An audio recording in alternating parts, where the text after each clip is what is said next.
as a teen, or even before that, I think, I was a nerd, but I didn't know it at the time.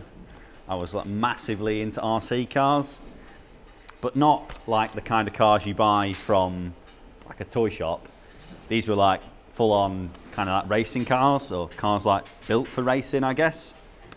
I got into it originally having kind of owned one, but didn't really know that it was not like a normal toy RC car. I knew it was kind of a bit faster and a bit better than like what you could buy from normal shops.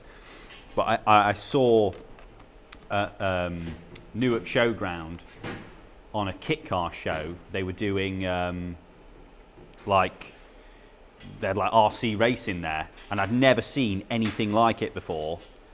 And I just kind of instantly knew that I needed to kind of get involved in what it is they were doing, because I was just driving it around in the street on my own, and I'd never really considered that it was something you could race against other people.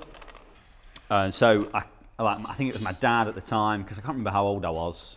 I don't know, 11, 12 maybe. My dad had like kind of spoke to the organisers of it, and we'd found out that it was actually their club was actually in the same village I lived in, and they used to race at the school on a Friday night with what you would call like a 10th scale touring car.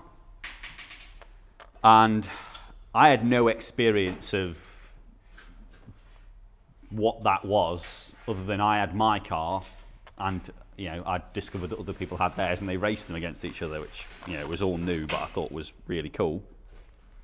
And so we turned up one Friday.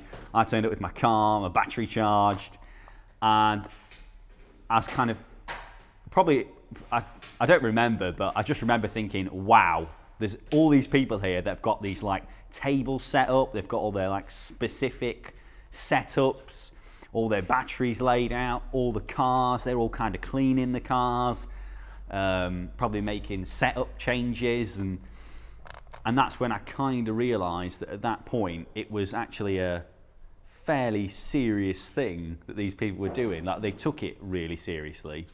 They were kind of again, it was super nerdy.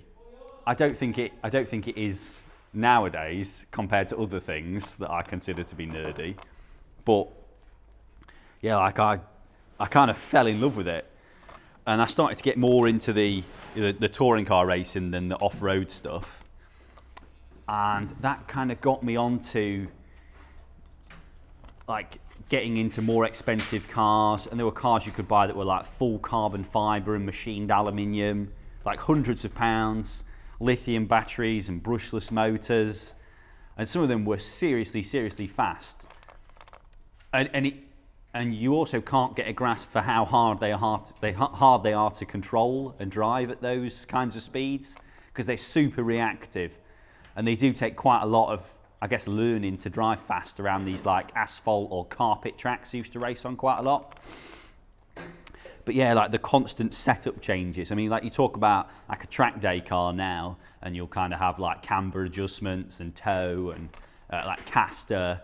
And people get quite into their kind of suspension geometry, but not like the RC stuff. They are adjusting everything. Tyre compounds, different tyre additives using tyre warmers, different oil in the shock absorbers, different spring rates, different drive ratios. I can't even begin to explain. Literally everything on the cars is kind of changeable, I guess, so you can kind of adjust everything. And then I guess it was around the time I got a real car that I didn't lose interest, but I guess they're an expensive hobby. And so I kind of put all the stuff away and concentrated on upgrading real cars at that point. And then, yeah, last week I decided to, get my gear out and have a look at what I've got left from all the parts I would have sold to kind of buy car upgrades with, and it's I guess re-sparked the passion. I don't think I'm going to go racing though.